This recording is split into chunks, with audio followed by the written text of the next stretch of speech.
reconnaissance.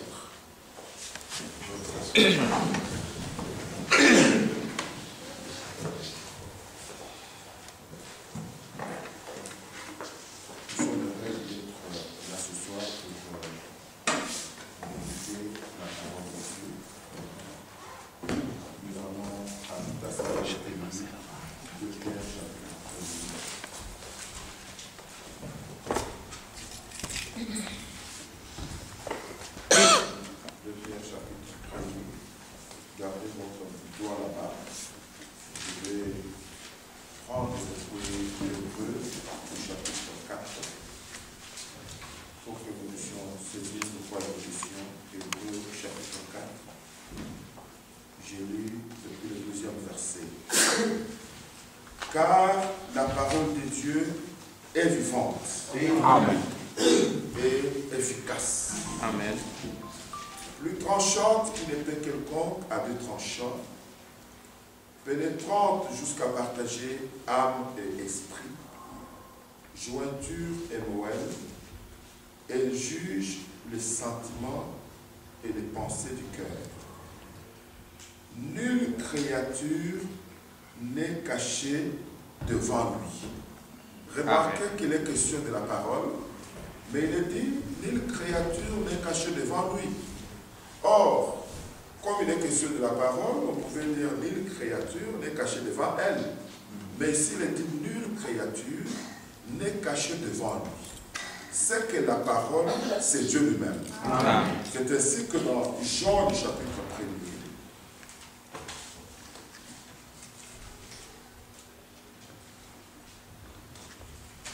un passage connu de nous tous. Nous trouvons depuis le premier verset ce qui est écrit. Au commencement était la parole était avec Dieu, et la parole était Dieu. Elle était au commencement avec Dieu. Toutes choses ont été faites par elle, et rien de ce qui a été fait n'a été fait sans elle. En elle était la vie. Amen. Amen. Et la vie était la lumière des hommes. La parole de Dieu, elle est vivante. C'est que quand cette parole de vie tombe dans un cœur sincère, elle amène la vie de Dieu. Elle ôte tout ce qui est du monde, elle influence notre vie pour que nous puissions même refléter l'image de Jésus-Christ. Le monde a été transformé par la parole de Dieu, selon qu'il est écrit dans Genèse, depuis le chapitre 1er. Nous trouvons une parole merveilleuse là-bas, une parole du commencement. Au commencement, Dieu créa les cieux et la terre. La terre était informe et vide. Il y avait des ténèbres à la surface de l'abîme. Et l'Esprit de Dieu se mouvait au-dessus des eaux. Dieu dit. Remarquez que la parole était au commencement de toutes choses. Et Dieu a utilisé cette parole au commencement pour transformer la terre qui était informe et vide. Dieu a agi sur la base de sa parole pour amener à l'existence le monde qui n'existait pas. Et Dieu est le même. Par la même parole, comme il est la parole de vie, puisqu'il a transformé le monde qui était informe et vide, sur la base de la même parole, Dieu peut nous transformer. Dieu peut nous donner la vie. Dieu peut nous sanctifier. Il peut nous justifier. Dieu peut nous donner la paix au travers de sa parole. C'est ainsi que dans Psaume le chapitre 33, Psaume chapitre 33, là nous trouvons qu'il est écrit aussi.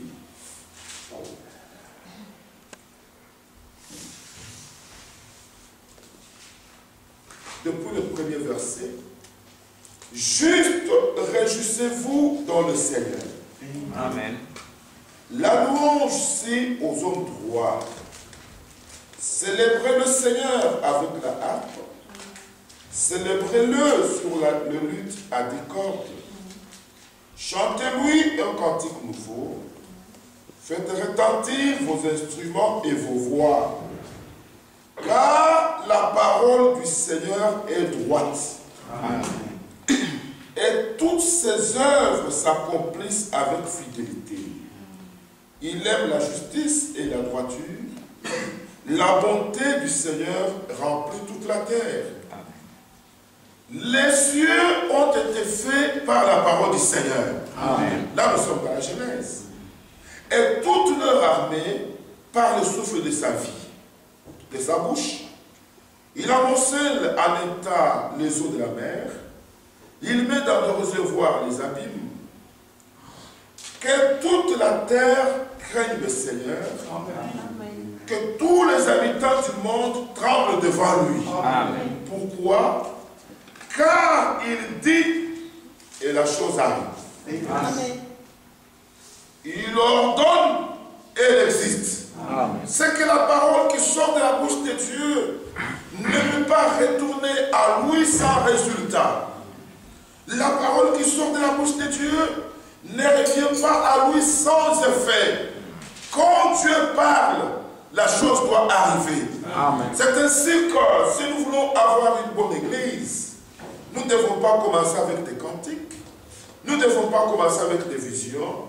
Si nous voulons avoir une bonne église, nous devons commencer avec la parole. Amen. Parce que la parole amène la vie de Dieu. Dans la parole, il y a une puissance qui transforme. Amen. Et ici, dans Ésaïe, le chapitre 55, Ésaïe chapitre 55, depuis le 6e verset, cherchez le Seigneur pendant qu'il se trouve. Invoquez-le tandis qu'il est prêt, que le méchant abandonne sa voie et l'homme d'iniquité ses pensées. Qu'il retourne au Seigneur qui aura pitié de lui. À notre Dieu qui ne se lasse pas de pardonner. Car mes pensées ne sont pas vos pensées. Et vos voix ne sont pas mes voix, dit le Seigneur. Amen. Mais nous savons qu'en Christ, les pensées de Dieu sont devenues nos pensées. Parce qu'il est écrit dans les Corinthiens, gardez Ésaïe, je vais y revenir. Allons dans 1 Corinthiens, pour que vous puissiez voir, chapitre 2, 1 Corinthiens chapitre 2, depuis le 9e verset.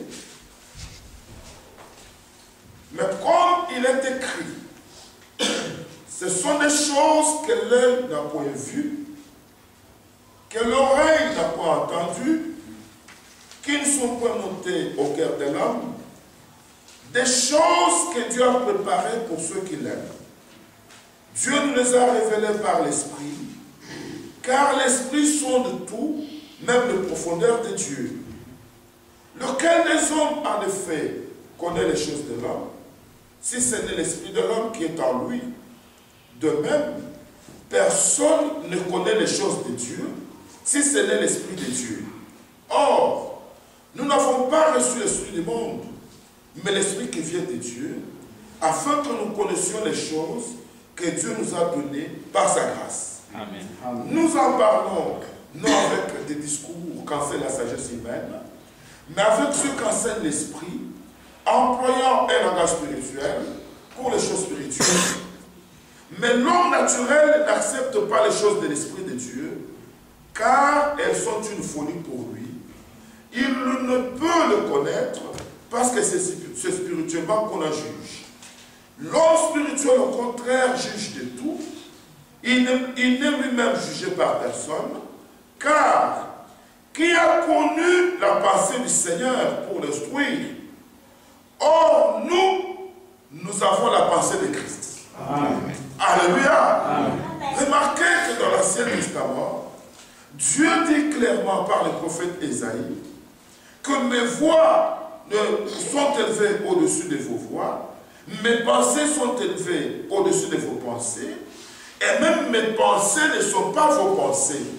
Mais en Jésus-Christ, les pensées de Dieu sont devenues nos pensées. Amen. Les pensées de Dieu, qui est aussi les pensées de Christ, nous conduit dans la vérité. Il y y a deux choses dans l'Écriture. Il y a l'Esprit de Christ et il y a le pensée de Dieu. Le pensée de Dieu nous conduit dans la vérité. Mais l'Esprit de Christ prend la place des coupables. C'est par l'Esprit de Christ que Joseph a pardonné à ses frères. Vous savez qu'il a été vendu. Vous savez que ses frères lui ont fait beaucoup de mal. Mais quand ses frères sont arrivés à l'Égypte, Joseph ne s'est pas vengé. Il avait l'Esprit de Christ. C'est par l'Esprit de Christ que Moïse s'est placé entre Israël et le Seigneur pour que le Seigneur puisse pardonner. Et nous voyons dans le Nouveau Testament, si vous voulez lire l'Esprit de Christ, pour que vous puissiez comprendre ces choses, prenons par exemple dans Luc.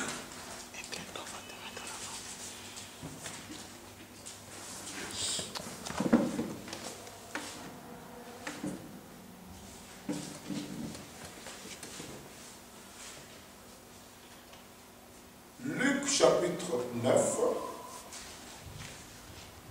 depuis le 51e verset.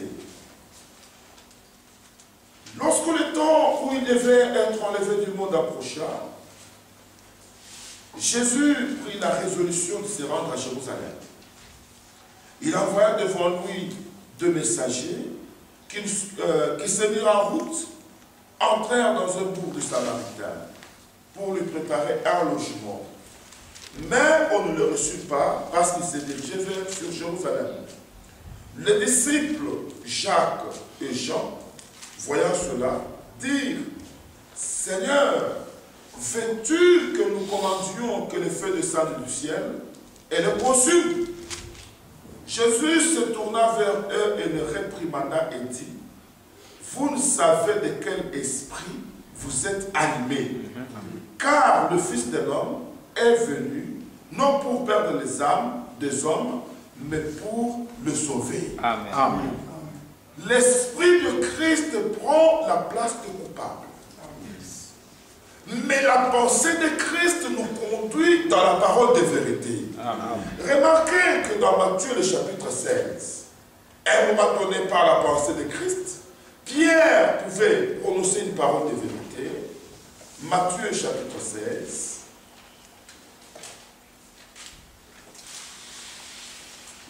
Matthieu chapitre 16, nous lisons depuis le verset 13. Jésus étant arrivé dans le territoire de Césarée de Philippe, demanda à ses disciples: Qui suis-je au dire des hommes, moi le Fils de l'homme? Ils répondirent: Les uns disent que tu es Jean-Baptiste, les autres Élie, les autres Jérémie, ou l'un des prophètes. Et vous, leur dit-il, qui dites-vous que je suis? Parce que pour connaître cette vérité, vous devez recevoir la révélation, vous devez avoir la pensée de Christ. Qui dites-vous que je suis? Simon-Pierre, le verset 16, répondit: Tu es le Christ, le Fils de Dieu vivant. Ça c'est oui et amen. Amen. Ça c'est la pensée de Christ qui a conduit à la vérité. Mais remarquez ce qui va suivre. Jésus répondait la parole, lui dit: Tu es heureux, mon fils de grâce, car ce ne sont pas la chair ou le sang qui t'ont révélé cela, mais c'est mon Père qui est dans les cieux. Et moi je te dis que tu es Pierre, et que sur ces rocs je bâtirai mon église, et que les portes de ce jour de mort ne prévaudront pas contre elle. Je te donnerai les clés du royaume des cieux. Ce que tu liras sur la terre sera lié dans les cieux. Ce que tu délieras sur la terre sera délié dans les cieux. Alors il recommanda aux disciples de ne dire à personne qu'il était le Christ. Alors le 21e verset. Dès lors, Jésus commença à faire connaître à ses disciples qu'il fallait qu'il aille à Jérusalem, qu'il souffre beaucoup de la part des anciens, des principaux sacrificateurs, de scribes, qu'il soit mis à mort et qu'il ressuscite le 3e jour. Suivez le 22e verset. C'est seulement quelques versets après. Pierre, l'ayant pris à part, s'est mis à le répandre et dit: à Dieu ne plaise, Seigneur, cela n'arrivera pas. Mais Jésus se à Pierre, arrière de moi Satan, tu mets en scandale, car tes pensées ne sont pas les pensées de Dieu, mais celles des hommes. Amen. Alléluia. Remarquez que les pensées de Dieu, qui sont les pensées de Christ, nous conduisent dans la vérité. Yes. Mais les pensées des hommes ne sont pas les pensées de Dieu. Mais en Jésus-Christ, tout ce qui était caché, le plan de Dieu, tout ce que le monde n'avait pas encore écouté, toute la pensée, le plan glorieux du Seigneur, nous a été confié. Voilà le privilège que nous avons eu de la part du Seigneur. Ça, c'est un très grand privilège. Alors, dans Ésaïe, le chapitre 57, parce que nous avions gardé la page, depuis le 9e verset, autant les cieux sont élevés au-dessus de la terre, autant mes voix sont élevées au-dessus de vos voix, et mes pensées au-dessus de vos pensées. Comme la pluie et la neige descendent des cieux, elles ne retournent pas sans avoir arrosé, fécondé la terre, fait germer les plantes, sans avoir donné de la semence au semeur et du pain à celui qui mange. Ainsi en est-il de ma parole qui sort de ma bouche. Amen. Elle ne retourne point à moi sans effet, Amen. sans avoir exécuté ma volonté et accompli mes desseins. Voilà pourquoi, comme vous l'avez entendu le dimanche, dans l'Ancien Testament, ils avaient deux moyens pour connaître que la parole venait de Dieu. Pour tester les songes, tester les visions, d'abord, ils avaient l'Urim Thummim. Le souverain sacrificateur Aaron portait sur son tablier 12 pierres. Et il y avait en dessous de ces pierres, deux autres pierres qui avaient été ensachées, c'était l'Urim et Thummim, la lumière et perfection. Chaque fois qu'un homme se levait pour dire que Dieu lui avait parlé, on le rendait vers le souverain sacrificateur ou vers l'Urim Thummim pour qu'il raconte son songe ou la vision. Alors le peuple observait les 12 pierres. Si le pierre donnait, toutes les pierres donnaient la lumière, le peuple se réjouissait et disait que Dieu a parlé. Mais au moment où le pierre ne donnait pas la lumière, la vision ne venait pas du Seigneur. Voilà comment Dieu avait fait la chose. Vous pouvez venir, Dieu m'a raconté, Dieu a dit ceci, cela. Le seul moyen pour tester ce qui venait de Dieu, c'était l'Urim Thummim. Et aujourd'hui, notre Urim Thummim, c'est la Bible. Amen. C'est que nous qui croyons la parole de Dieu, nous qui donnons raison à Dieu, l'homme peut se soulever avec des visions, avec des songes, même des prédicateurs. Nous devons vérifier si ce qu'il dit peut être soutenu comme vérité de la Genèse à l'Apocalypse. Si cela n'est pas soutenu, cet homme est faux. Nous avons vu que dans la marche vers l'achèvement pour entrer dans la terre de promesse, l'accent était placé sur l'arche de l'alliance. D'abord, il y a eu l'Urim Thummim, ensuite il y a eu l'arche de l'alliance. Dans l'arche de l'alliance, il y avait les 10 commandements. Dans l'arche de l'alliance, il y avait la verge d'Aaron qui avait fleuri. Et à côté, il y avait d'autres choses. Nous voyons que dans la marche, il y avait du temps de Moïse, l'arche était au centre. Et les tribus étaient de part et d'autre, 3 tribus de part et d'autre, avec sa bannière. Chaque tribu était sous sa bannière. Mais les Lévites étaient du côté de l'Orient, protéger l'arche de l'Alliance. Mais après le départ de Moïse, nous avons vu le Seigneur dans Josué chapitre 3 donner l'instruction à Josué. Là, le Seigneur lui dit, pour que vous puissiez voir la place que la parole occupe, ici dans l'achèvement. Parce qu'en rapport avec le temps que nous vivons, des prédications doivent être orientées dans l'achèvement pour que le peuple soit réellement préparé. Josué, le chapitre 3, nous voyons qu'il est écrit, c'est un passage que chacun quelques-uns parmi nous connaissent, mais nous trouvons ce qui est écrit.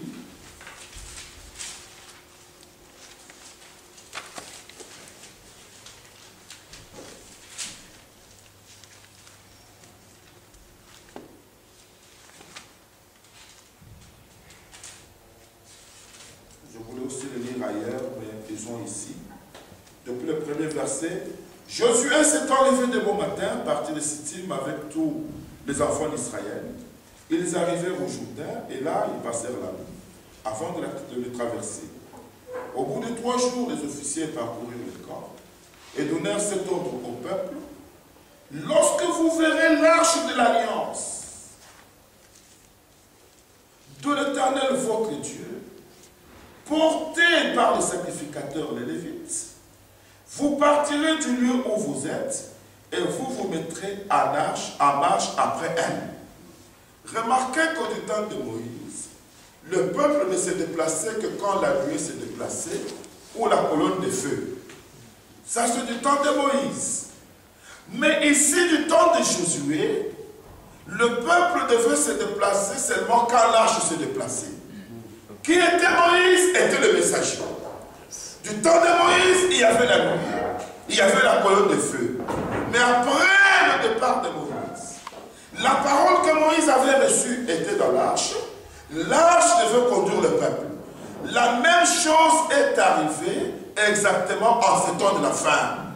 Dieu a envoyé un messager, un prophète messager, avec un ministère lié à l'histoire du salut. Et du temps de ce prophète, la nuée est venue pour confirmer que ce message est vrai. Amen. Du temps de ces prophètes, la colonne de feu est descendue. Mais remarquez qu'après le départ de ces prophètes, nous ne pouvons plus encore voir la nuée, nous ne pouvons plus voir la colonne de feu, mais cette colonne de feu existe encore. Amen. Mais qu'est-ce que nous voyons maintenant? L'action est mise sur la parole. Amen. Et le frère Branham dit que le temps arrive où je dois m'en aller. Je prie que le Seigneur prenne cette épée de la parole, qu'il la place entre la main de quelqu'un d'autre, qui sera fidèle pour dispenser cette parole. Amen. Et qu'est-ce qui est arrivé du temps de Josué? Frère, l'écriture est merveilleuse. L'écriture est une beauté parfaite. Amen. Suivez ce qui est dit dans Josué, le chapitre 1er.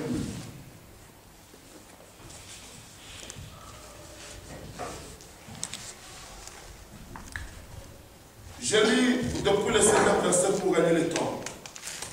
Ils répondirent à Josué en disant: nous ferons tout ce que tu nous as ordonné. Nous irons partout où tu nous enverras. Nous t'obéirons entièrement, comme nous avons obéi à Moïse. Veille seulement, le Seigneur ton Dieu être avec toi, comme il a été avec Moïse. Puis au 8e verset, non, le verset 7 d'abord, fortifie-toi seulement et bon courage, en agissant fidèlement. Alléluia. Nous voyons ici dans cette dispensation que l'accent est placé sur la fidélité au message reçu par Moïse. En agissant fidèlement, c'est encore quel passage? 7e verset. Fortifie-toi seulement et bon courage, merci beaucoup. En agissant fidèlement, selon toute la loi que Moïse, mon serviteur, t'a prescrite, n'étant détourné ni à droite ni à gauche, afin de réussir dans tout ce que tu entreprendras. Que ces livres de la loi ne s'éloignent point de ta bouche, médite-le jour et nuit, pour agir fidèlement selon tout ce qui est écrit, car c'est alors que tu auras du succès dans tes entreprises, c'est alors que tu réussiras. Amen. Remarquez que du temps de Josué, la force de Josué lui-même, la force du peuple de Dieu, c'était le livre de la loi. Josué n'avait pas autre chose que il est écrit. Moïse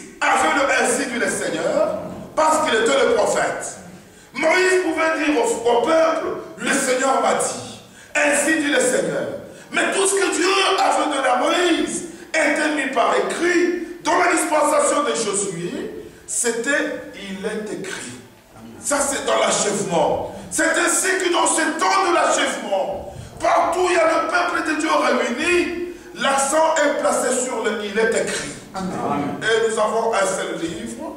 Ce livre qui a été révélé, c'est la Bible. Amen. Et l'Écriture dit, la Bible est l'absolu de Dieu pour tous les croyants. Amen. Et le frère Branham dit, tous qui s'en tiennent à la Bible seront persécutés. Je vous dis, frère, parce que vous aimez la Bible, il arrivera un temps où vous serez persécutés. Mais parce que vous tenez aussi la Bible, la réussite est dans votre corps. Amen. Alors, dans Josué, le chapitre 3, au 3e verset, il donnait cet ordre au peuple. Lorsque vous verrez l'arche de l'alliance de l'Éternel, votre Dieu, porté par les sacrificateurs, les Lévites, vous partirez du lieu où vous êtes, vous vous mettrez en chemin après elle. Ce que l'arche vous montrera le chemin. Ne passez pas devant, vous serez après elle. Mais il y aura entre vous et elle une distance d'environ 2000 coudées. N'en approchez pas, elle vous montrera le chemin que vous devez suivre, car vous n'avez pas encore passé par ce chemin. Dans une prédication intitulée « Je serai avec toi, comme j'étais avec Josué », le frère Branham dit « Remarquez que Josué mit l'arche après lui. » Alors il fait un commentaire. Il dit « La parole de Dieu doit occuper la première place. » C'est ce que j'essaie de dire dans notre assemblée. Bien-aimés, si nous voulons vaincre, faire des exploits avec le Seigneur, respectons la parole. Amen. Chaque frère pour sa part, chaque soeur pour sa part, dans votre maison, partout où vous pouvez vous retrouver, que la parole du Seigneur soit au commencement. Amen. Parce que Dieu veut dominer par sa parole. Vous verrez que vous ferez des exploits. Que le nom du Seigneur soit loué. Alors le frère Branham dit, n'essayez pas d'adapter la parole à aucune circonstance. Ne le transformez pas. C'est que la parole de Dieu doit être laissée dans sa forme originale. Amen. Parce que c'est quand elle est prononcée, comme elle est sortie de la bouche de Dieu, qu'elle produit les effets. Il y en a qui disent, frère, moi j'étais fumeur, j'étais ivrogne, j'étais coureur de jupons, mais je n'ai jamais compris comment je sais ces choses. Tu ne vas pas comprendre, parce qu'il ne s'agit pas de tes efforts, il est question de l'effet de la parole. Amen. Parce que dans chaque parole qui sort de la bouche de Dieu, il y a la volonté, il y a le dessein de Dieu. Alors si cette parole est reçue dans un cœur sincère, elle va agir dans ce cœur-là. Amen.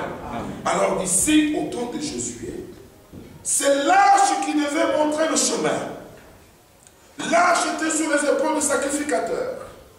Et l'Écriture dit qu'il y aura entre vous et l'arche une distance de 2000 coudées. C'est que le peuple ne devait pas s'approcher. C'est que le peuple ne devait pas conduire les sacrificateurs. C'est que le peuple devait se tenir loin de la parole et suivre seulement l'arche comment elle s'est dirigée.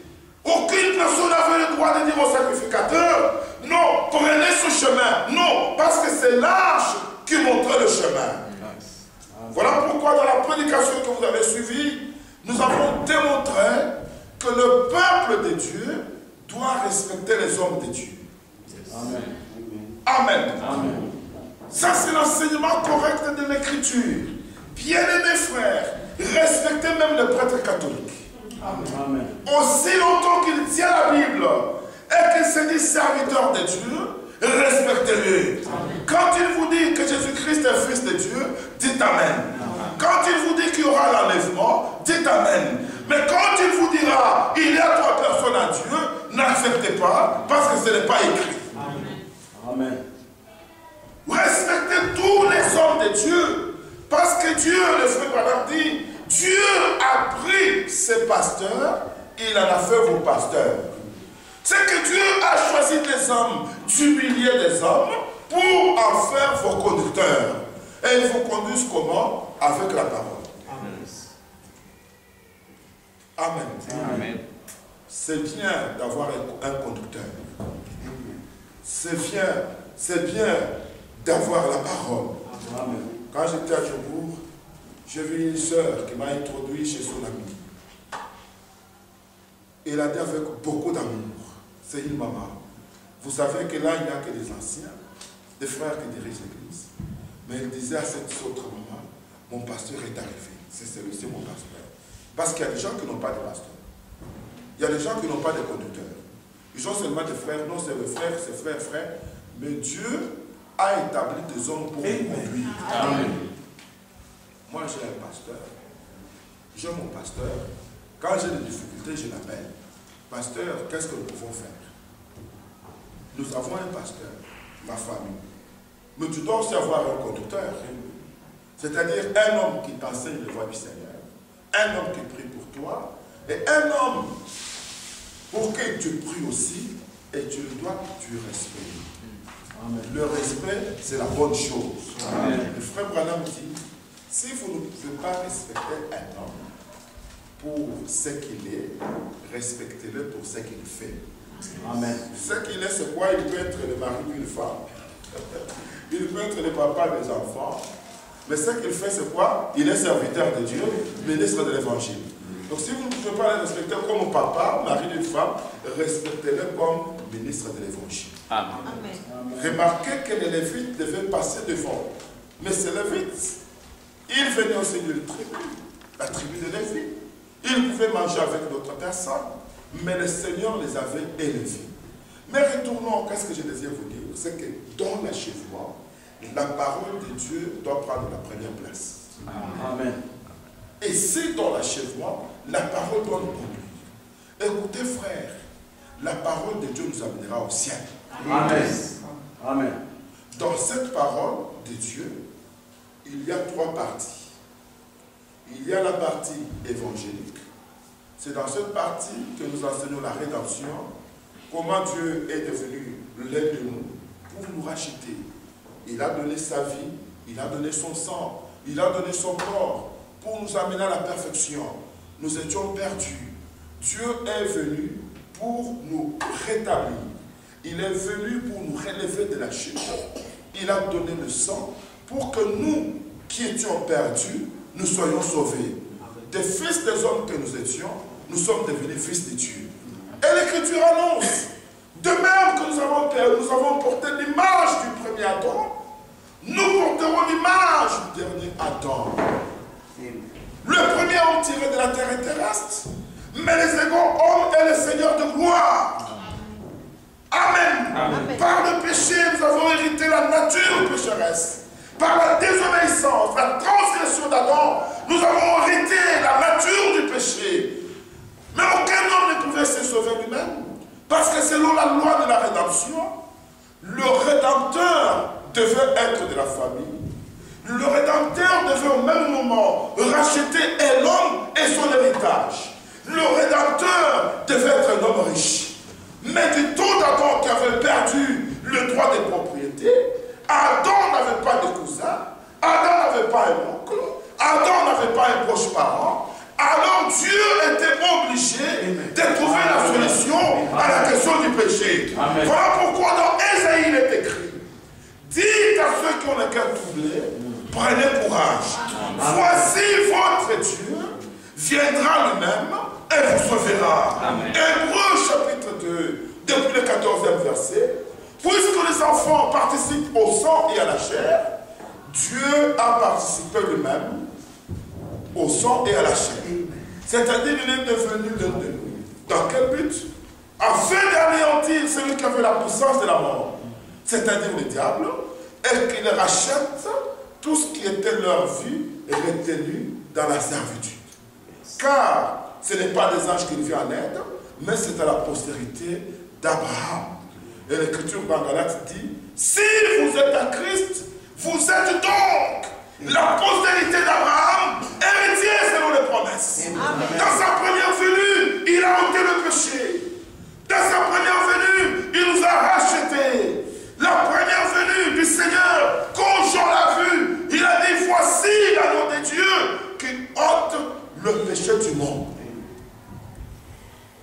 Et à Golgotha, il a dit tout est accompli.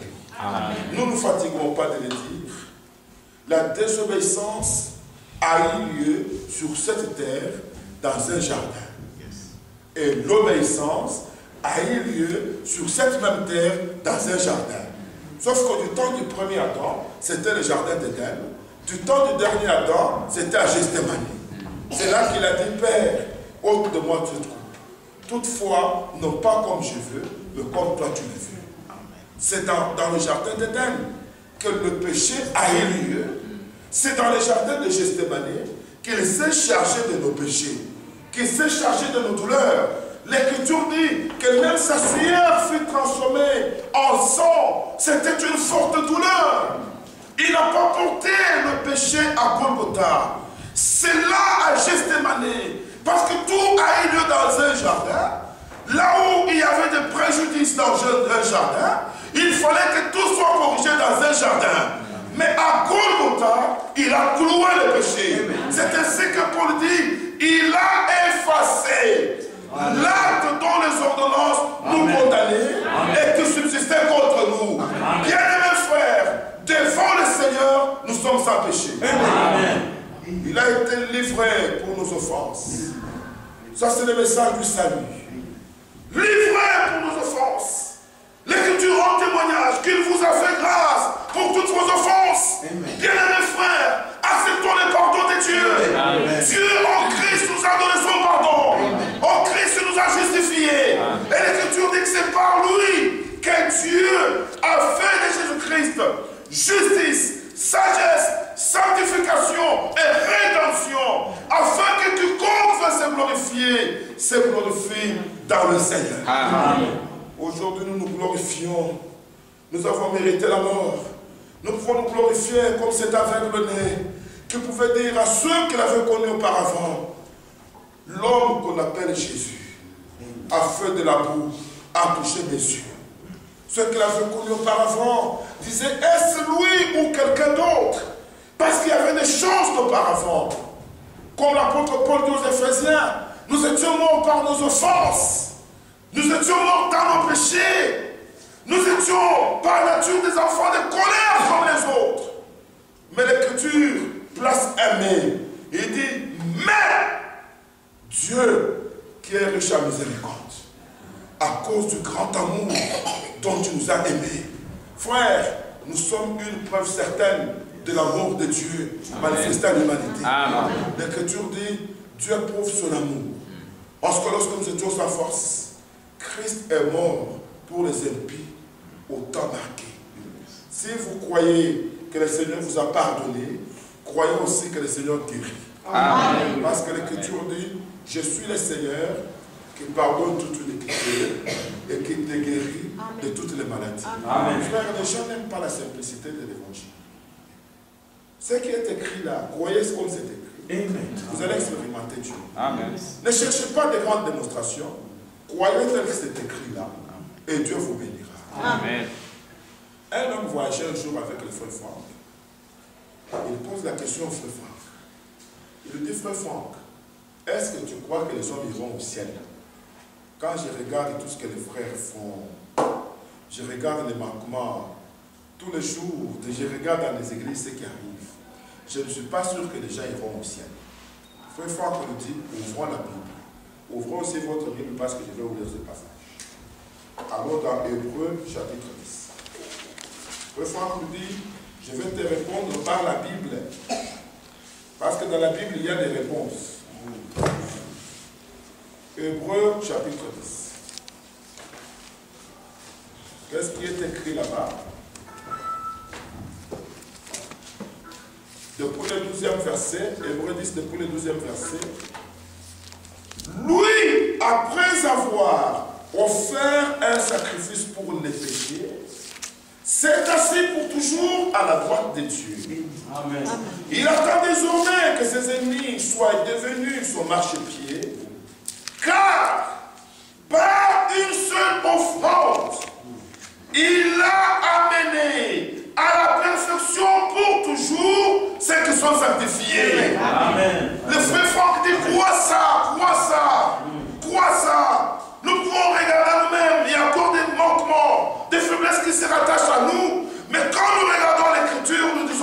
Seigneur. Amen. Parce que par un seul sacrifice, par une seule offrande, il a mené pour toujours à la perfection ceux qui sont sanctifiés.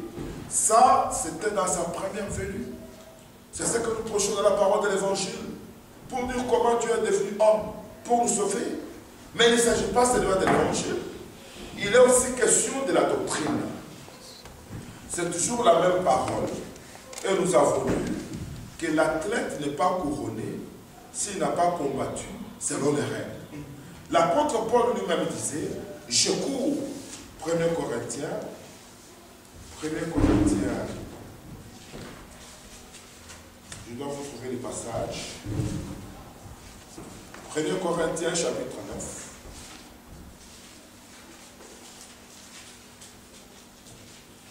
Depuis le 23e verset.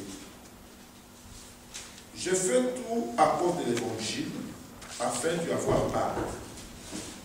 Que ceci soit aussi le désir de chacun de nous. Amen. Je fais tout à cause de l'évangile, afin d'y avoir part. Ne savez-vous pas que ceux qui courent dans le stade courent tous, mais qu'un seul remporte le prix? Courez de manière à le remporter. Tous ceux qui combattent s'imposent toute espèce d'abstinence. Ils le font pour obtenir une couronne corruptible, mais nous faisons-le pour une couronne incorruptible. Moi donc je cours, non pas comme à l'aventure, je frappe, non pas comme battant l'air, mais je traite durement mon corps, je le tiens assujetti, de peur d'être moi-même désapprouvé après avoir prêché aux autres. Il y a une couronne qui nous attend. Mais alors nous sommes dans un combat. Et l'Écriture dit, l'athlète n'est pas couronné s'il n'a pas combattu selon les règles. Il y a une règle de la parole de Dieu. Il y a une ligne de conduite dans la parole du Seigneur. C'est ainsi qu'au-delà de l'évangile, dans la même parole, nous avons la doctrine. Dans la doctrine, nous trouvons les règles de Dieu pour notre conduite dans la marche. Dans l'église locale, la place de la femme, la place des hommes, comment nous devons nous comporter, notre devoir en tant que croyants dans notre église locale, notre devoir vis-à-vis de notre église, notre devoir vis-à-vis des uns des autres. C'est là que nous trouvons qu'en tant que croyants, nous devons nous aimer les uns les autres. Nous devons marcher en nous supportant les uns les autres. Dans la marche, là c'est dans la doctrine, parce que l'Église a sa doctrine. C'est ainsi que Paul disait à Timothée, je t'écris ces choses avec l'espérance d'aller bientôt vers toi, mais si je tarde, afin que tu saches comment se conduire. Dans l'église du Seigneur, on ne se conduit pas n'importe comment. Parce qu'il s'agit de la maison de Dieu. Afin que tu saches comment se conduire dans la maison de Dieu, qui est l'église du Dieu vivant, la colonne et l'appui de la vérité. L'église de Dieu n'est pas un refuge de mensonges, même pas un refuge de menteurs. Si réellement vous aimez le Seigneur, soutenez la vérité. Amen. Parce que vous avez été engendrés par la parole de la vérité. Vous êtes devenus enfants de lumière. Vous êtes devenus le fils et les filles engendrés par la parole de Dieu. La nature et la vie de Dieu doivent se retrouver en vous. Dans la parole, parle de la sémence originale. Le frère Branham dit, voici ce que j'essaie de dire. La parole et la pensée de Christ sont dans l'épouse, afin qu'elle sache comment faire la volonté de Dieu. Dieu nous révèle sa pensée pour nous conduire à faire sa volonté. Si réellement tu as été racheté et que tu as fait l'expérience avec le Seigneur, baptisé au nom du Seigneur Jésus-Christ, tu as reçu le baptême de l'Esprit de Dieu, l'Esprit de Dieu te conduira dans toute la vérité. Il n'y aura pas un nom devant la parole. Chaque fois que la parole est prêchée, démontrée comme la vérité, tu auras toujours un amen devant cette parole. Amen. Tu diras, Seigneur, que cette parole s'accomplisse dans ma vie. Tu es devenu prisonnier de Jésus-Christ. Tu es devenu prisonnier de sa volonté. Beaucoup sont tout simplement membres des églises. Beaucoup simplement se réjouissent. Nous avons une belle église. Notre église a grandi. Mais il ne s'agit pas seulement de cela. Il faut que toi-même tu fasses des expériences. Parce que le prophète a dit que dans le dernier temps, l'épouse aimera la parole. Elle aimera tellement la parole qu'elle sera semblable à la parole, qu'elle et la parole deviendront une seule chair. C'est que dans la marche, même dans notre vie de tous les jours, tout deviendra parole sur parole, pas par notre capacité, mais c'est Dieu qui le fera. Alors Paul dit à Timothée, je t'écris ces choses, avec l'espérance d'aller bientôt vers toi. Mais si je tarde, c'est l'Esprit de Christ qui parlait par Paul, afin que tu saches, parce qu'il tarde encore, comment se conduire. Dans la doctrine, nous voyons la conduite de l'Église. Quelle attitude nous devons avoir? L'Église n'est pas la maison d'un homme. L'Église, c'est la maison de Dieu. Amen. Voilà pourquoi quand nous venons pour adorer, nous venons avec révérence. Nous venons avec respect. Nous venons avec crainte. Parce que nous venons adorer le Créateur des cieux et la terre. Amen. Amen. Ça, c'est dans la doctrine. Mais il y a aussi la troisième partie, qui est la parole prophétique.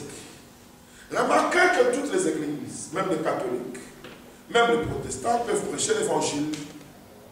Ils peuvent aussi toucher à la doctrine. Mais quand nous arrivons à la partie prophétique de l'Écriture, cela ne concerne que les élus. Amen. Cela ne concerne que le peuple préparé d'avance. C'est ainsi que nous pouvons voler ensemble avec les autres oiseaux dans la parole de l'Évangile. Nous pouvons encore voler avec eux jusque dans la doctrine. Mais quand nous arrivons dans le région supérieure, leurs plumes ne peuvent pas battre parce que la partie prophétique est réservée aux élus. C'est là qu'ils vont se débrouiller difficilement. C'est ainsi que la partie prophétique de l'Écriture n'est réservée qu'aux élus. Amen. Amen. Amen. Tout le monde peut dire Jésus-Christ est Seigneur. Tout le monde peut dire Jésus-Christ est Dieu manifesté dans la chair. Là-bas, il n'y a pas de problème. Mais quand nous arriverons au livre de Daniel, pour leur dire, mais Daniel a vu une bête avec de cordes, sur une corde il a fait l'œil. Qu'est-ce que cela veut dire? Là, ils ne vont pas se retrouver. Quand nous entrerons dans le livre d'Ézéchiel, pour parler des anciens et de cet homme qui était comme de l'erreur, ils ne vont pas se retrouver. Et plus encore, quand nous irons dans l'Apocalypse, pour toucher au livre des sceaux, là c'est encore la catastrophe. Mais que Dieu soit loué. Amen. Parce que quand Daniel il avait été écrit, toi Daniel, scelle ces choses jusqu'au temps de la fin. Amen. Plusieurs diront, la connaissance augmentera. Aucun de méchant ne comprendra. Mais ceux qui auront de l'intelligence pour comprendre, comprendront. Ce qui était caché, scellé du temps de Daniel, a été révélé ici au dernier jour. Amen. C'est ainsi que le message du temps de la fin ne concerne pas tout le monde. Yes. Quelquefois, des frères disent, frère, mais nous ne voulons pas qu'on nous parle de frère Branham, qu'on nous parle du message, prêchez-nous seulement la Bible. Mais ils ne comprennent pas que la parole a trois parties. Comprenez aussi ce soir qu'il y a trois parties. Amen. Il y a la partie évangélique. Même quand vous la lisez, vous voyez qu'il y a les évangiles. Matthieu, Marc, Luc. Il y a aussi Jean. Mais quand vous prenez même les évangélistes là, vous verrez que leur manière de présenter les choses est différente. Vous pouvez voir que tous ont parlé de Jésus-Christ en tant que fils de Dieu.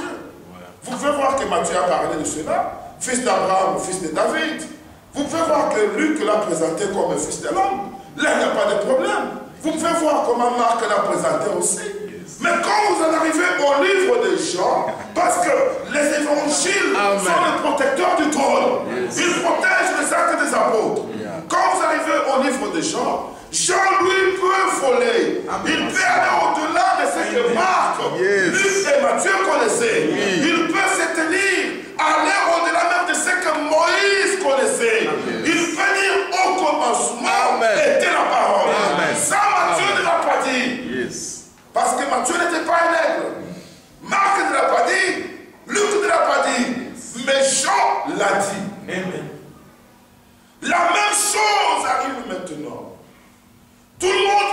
de Jésus-Christ. Tout le monde peut parler de l'évangile et de la doctrine. Mais laissez-moi vous dire, tout le monde n'a pas la parole prophétique. Amen.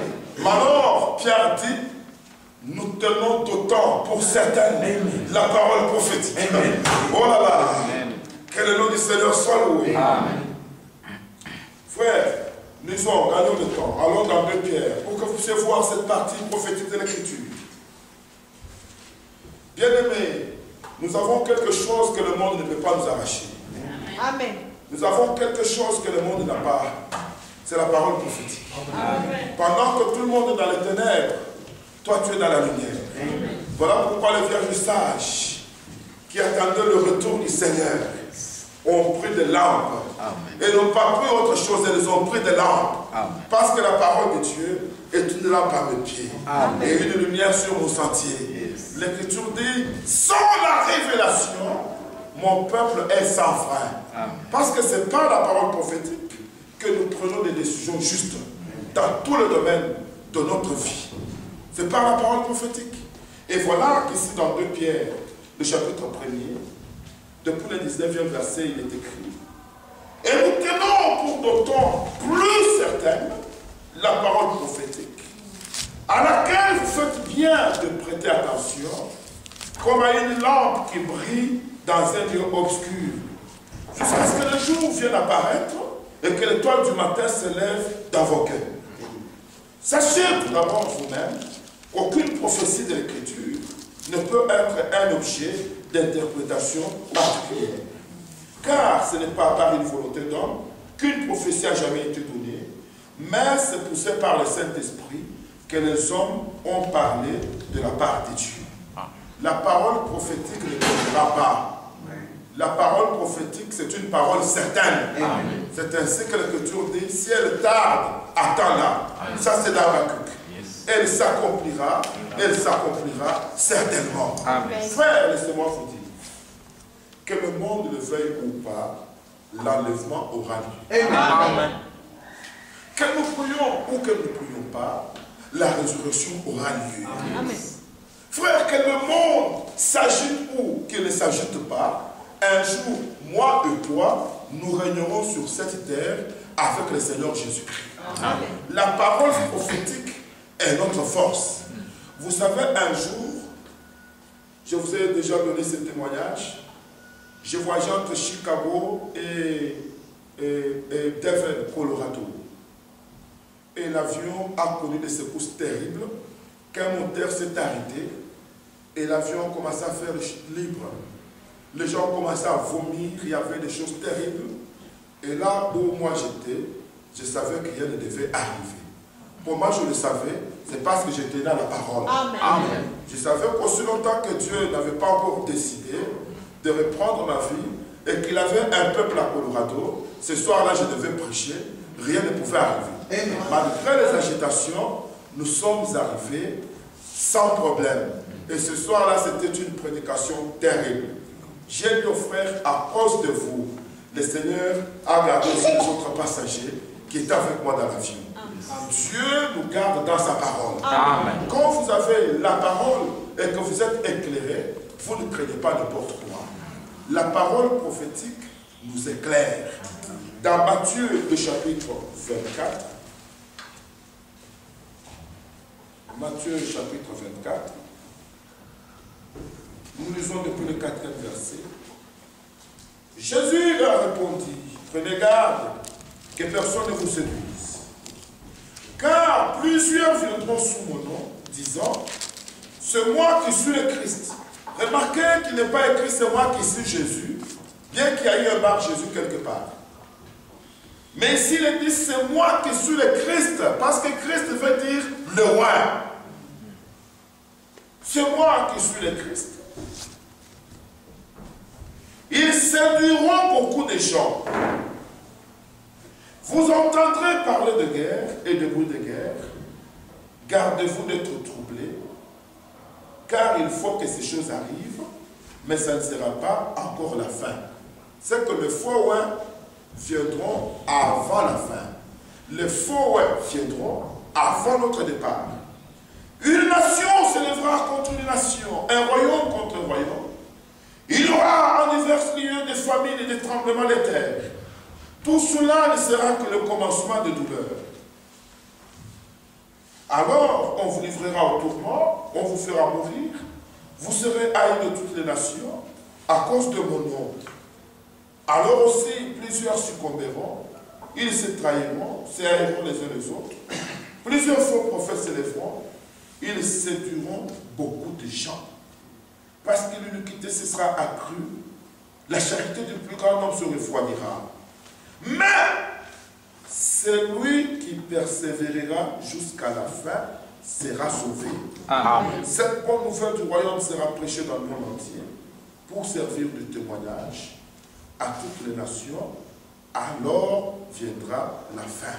Amen. Ça, ce sont des signes prophétiques qu'il y aura des guerres, il y aura des faux prophètes, il y aura des faux Christ. Il y aura de ceci, cela. Dans Luc chapitre 21, nous pouvons lire la même chose, mais là aussi, il y a quelque chose qui est ajouté. Luc chapitre 21, depuis le 8e verset. Jésus répondit, prenez garde que vous ne soyez séduits, car plusieurs viendront à mon nom, disant c'est moi, et le temps est proche, ne le suivez pas. Remarquez que pendant le caractéristique du temps de la fin, il y aura la séduction. Mais que Dieu soit loué parce que les élus ne seront pas séduits. Cette séduction deviendra comment? Ce n'est pas la femme qui va se séduire, mais c'est plutôt le faux roi et le faux prophète qui amèneront un faux enseignement, qui amèneront des faux signes pour que plusieurs soient séduits. Remarquez que dans 2 Thessaloniciens, gardez la page. Dernièrement, le frère Franck a pris ce passage, je dois relire. Ceux qui avaient suivi avec nous le samedi, ils peuvent encore se rappeler. 2 Thessaloniciens, chapitre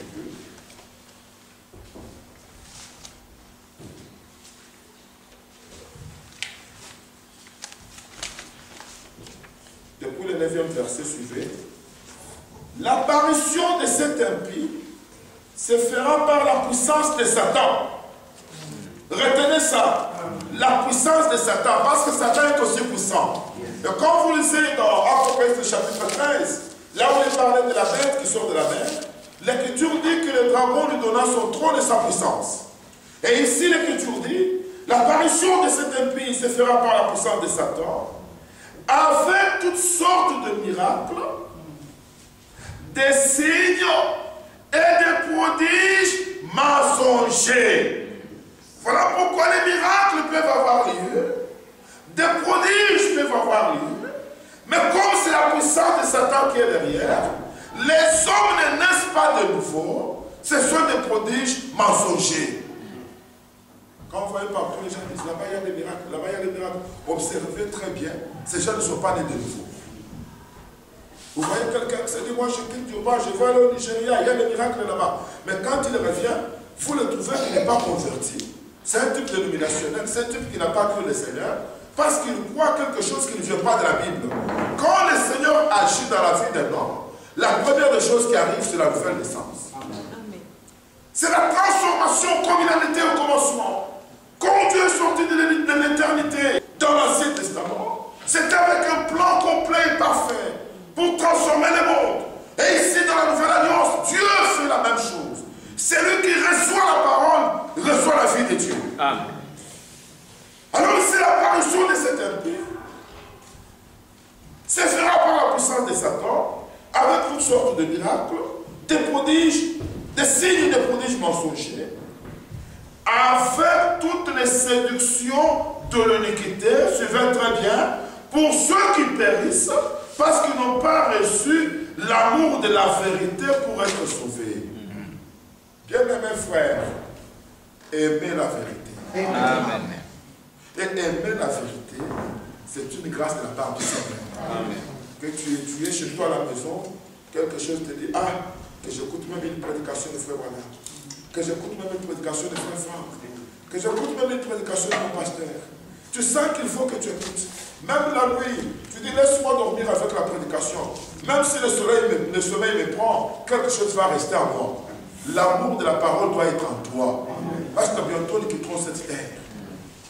Et ici, Dieu n'ont pas aimé l'amour de la vérité pour être sauvés, Dieu leur envoie une puissance d'égarement pour qu'ils croient au mensonge, afin que tous ceux qui n'ont pas cru à la vérité, mais qui ont pris part à l'injustice, soient condamnés. Pour nous, frères bien-aimés du Seigneur, nous devons rendre continuellement grâce à Dieu, parce que Dieu vous a choisi dès le commencement pour le salut, par la sanctification de l'Esprit et par la foi en la vérité. Amen. Remarquez que d'une part, il y en a qui reçoivent la puissance de l'égarement pour être perdus. De l'autre côté, le Saint-Esprit viendra sur vous. Le Saint-Esprit conduit dans la vérité. Et ceux qui sont conduits par l'Esprit de Dieu sont fils de Dieu. Amen. Et les enfants de Dieu aiment la vérité dans leur cœur. Parce qu'ils ont été choisis pour cela. Alors nous comprenons bien, mes frères, que notre amitié, nos relations, c'est des paroles à paroles. C'est des vérités en vérité. C'est de cela qu'il est question. Parce que Dieu nous a mis à côté. Dieu nous a choisis dès le commencement pour le salut. Alors dites-moi, si dès le commencement, Dieu nous a choisis pour le commencement et pour le salut, ici à la fin, il va nous perdre. Non. Dieu ne peut pas nous perdre. Parce que le plan de Dieu ne jouera pas. Amen. Le plan de Dieu tiendra et l'œuvre sera couronnée dans la gloire. Remarquez qu'il y aura beaucoup de miracles mensongers au temps de la fin. Parce que le monde aime les miracles. Le monde aime ce qui frappe. Le monde aime voir des prodiges. Le monde, même le temps du Seigneur, il y en a qui lui disaient, montre-nous un signe. Montre-nous un signe. Et le Seigneur disait, mais une génération méchante et adultère demande un signe. Il ne sera pas donné un autre signe que celui de Jonas. Amen. Dès même que Jonas fit 3 jours et 3 nuits dans le ventre de poisson, le Fils de l'homme fera la même chose. Et puis il enchaîne leur part de Salomon. Il dit ici, il y a plus que Salomon. Amen. Il dit ici, il y a plus que Jonas. Le plus grand miracle de tout le miracle, c'est quand un homme est sauvé. Amen. Quand on croit à la puissance de la résurrection de Jésus-Christ. Alors ici, dans le chapitre 21, l'Écriture dit, au 9e verset, quand vous entendrez parler de guerre de soulèvement, ne soyez pas effrayés. Frères, regardez aujourd'hui la condition du monde. Là, nous sommes dans la partie prophétique de l'Écriture. Prenons l'Égypte. Regardez comment ce peuple se soulève tous les jours contre le gouvernement. Tous vous voyez, l'Écriture dit qu'il y aura des soulèvements. Prenez la Libye. Nous sommes seulement ici en Afrique. Combien d'oppositions aujourd'hui dans tous les gouvernements du monde? Et aujourd'hui, quand les gens voient Gaza, Israël se battre, ils ne comprennent pas de quoi il est question. Ils disent, mais le problème, Israël doit arrêter. Le monde, il y en a qui se tiendront derrière Gaza pour vaincre Israël. Laissez-moi vous dire qu'aucune nation ne vaincra Israël. Amen. L'actuel premier ministre d'Israël s'appelle Benjamin Netanyahu. Dans leur langue, il est Benjamin. Benjamin Netanyahu. Parmi les enfants de Jacob, il y a un qui s'appelait Benjamin. Benjamin veut dire le fils de la droite du Seigneur. La droite du Seigneur. À la naissance de Benjamin, sa maman lui avait donné un autre nom. Mais son père lui a donné un autre nom. Et remarquez dans l'Écriture que Benjamin est toujours lié à Juda. Parce que Benjamin, c'est la puissance, la technologie militaire d'Israël qui donne la force à Juda, à Israël. Et dans la prophétie, Dieu avait dit qu'il enverra le feu sur Gaza. Frère, il y a des choses qui arriveront après notre départ, mais déjà aujourd'hui, ces choses prennent place.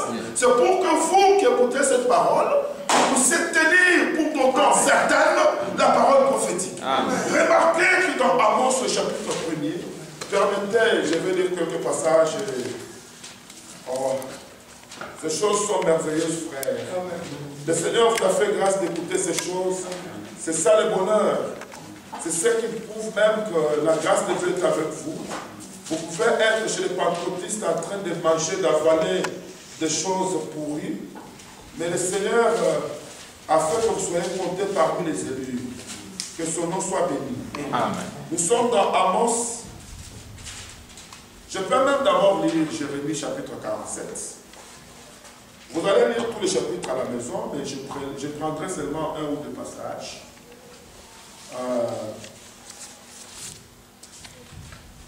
Jérémie 47, depuis le 5e verset. Gaza est devenu chauve. Ascalon est dans le silence. Et le reste de leur plaine aussi. Jusqu'à quand te ferais-tu des incisions? Ah, épée de l'Éternel, quand te reposeras-tu? Rentre dans ton fourreau, arrête et sois tranquille. Comment te reposerais-tu? Le Seigneur lui donne ses ordres, c'est contre Ascalon et la côte de la mer qu'il la dirige. C'est le Seigneur qui dirige son épée. Et ici dans Amos, chapitre 1er. Amos, chapitre 1er, depuis le 6e verset. Ainsi parle le Seigneur, à cause de 3 crimes de Gaza, même de 4, je ne révoque pas mon arrêt. Parce qu'ils ont fait une foule de captifs pour les livrer à Édom. Écoutez, j'enverrai le feu dans le mur de Gaza, il en dévorera le palais. Suivez très bien cette guerre. Quelles sont les armes qu'Israël utilise? Remarquez que c'est le feu sur le feu. Ce n'est pas Israël que vous voyez ici, c'est le Seigneur qui s'était derrière Israël pour annoncer ceux qui doivent être enlevés, que le temps ne plus. Amen. Amen. Sophonie, prenons Sophonie. Ici maintenant nous sommes dans notre domaine. Ça, si vous donnez au Pentecôtiste, ils ne vont pas se retrouver. Même si vous plairez, ils ne vont pas se retrouver. D'ailleurs, ces versets ici ne les connaissent même pas. Maintenant, nous sommes à la maison, dans la maison. Ici, nous sommes dans la maison. Dans la parole prophétique, nous sommes à Kounyumba. Ici, c'est à la maison. Nous nous sentons bien ici. La Sophonie, prenons Sophonie. Sophonie, chapitre 2. Depuis le 3e verset. Non, depuis le premier d'abord. Rentrez en vous-même, examinez-vous, nation sans pudeur, avant que le décret s'exécute, que ces jours passent comme la balle, avant que la colère ardente du Seigneur fonde sur vous, avant que le jour de la colère du Seigneur fonde sur vous. Cherchez le Seigneur, vous tous, humbles du pays, qui pratiquez ses ordonnances, recherchez la justice, recherchez l'humilité. Peut-être serez-vous épargnés au jour de la colère du Seigneur. Le 4e verset, car Gaza sera délaissé. Gaza sera délaissé. Ascalon sera détruit en désert. Asdod sera chassé en plein midi. Ekron sera déraciné. Frères, ces paroles s'accompliront certainement. Amen. Gaza sera un désert. Gaza sera délaissé. Bien-aimés frères, la parole prophétique elle est d'autant plus certaine. La parole prophétique ne tombera pas en terre. Quand vous prenez, même dans Chronique, vous allez voir et vous vous souviendrez que Samson a fait beaucoup d'exploits à Gaza. C'est à Gaza qu'il a fait des exploits. C'est à Gaza qu'il a beaucoup combattu. C'est cet homme qui pouvait dire à Delilah, les cheveux vont pousser, ils vont sortir. C'est à Gaza, c'est là qu'il a combattu les Philistins. C'est là à Gaza que le Seigneur démontrait combien par un héros il pouvait délivrer Israël. Bien-aimés frères, le Dieu d'Israël n'abandonnera pas Israël. Amen. Et le Dieu d'Israël est notre Dieu. Amen. Voilà pourquoi dans votre maison, priez pour Israël. Amen. Le Seigneur a dit, si je t'oublie Jérusalem, que ma droite m'oublie, que ma langue s'attache à son palais. C'est le temps d'avoir pitié pour Sion. C'est le temps d'avoir pitié pour ces pierres, les pierres de Sion, car le Seigneur aime Sion, le Seigneur aime Jérusalem. Il aime Israël, le pays de la Bible. Bien-aimés frères, il est dit qu'il y aura des soulèvements en divers lieux. Nous pouvons lire. Nous voyons comment tous ces signes s'accomplissent. Mais l'Écriture dit, quand vous verrez ces choses arriver, relevez votre tête, car votre rédemption s'approche. Et maintenant, nous ne disons pas seulement nous voyons, non seulement nous voyons, ça doit créer l'état d'urgence dans notre cœur. Nous devons arrêter avec la religion. Nous devons arrêter. Les gens s'habituent avec les choses de Dieu. Dieu ne s'habitue pas avec lui. Dieu n'est pas notre grand-père. Dieu est notre Père. Amen. Et s'il est notre Père, nous devons l'honorer.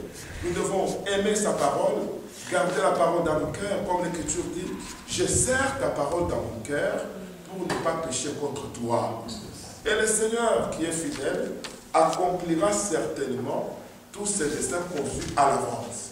Il les accomplira fidèlement. Aussi vrai que c'est écrit dans ces livres, aussi vrai cela s'accomplira. Ainsi, mes bien-aimés, comme nous sommes arrivés à la fin, la parole qui était au début a été restaurée. Cette parole qui est vivante et efficace agit dans le cœur du croyant. Voilà que cette parole ne doit pas être prêchée avec erreur, elle ne doit pas être mal interprétée, on ne doit pas la faire sortir de son contexte, elle doit être gardée dans sa forme originale pour qu'elle atteigne le but de Dieu dans ma vie et dans ta vie. Que le Seigneur vous bénisse. Veuillez vous lever.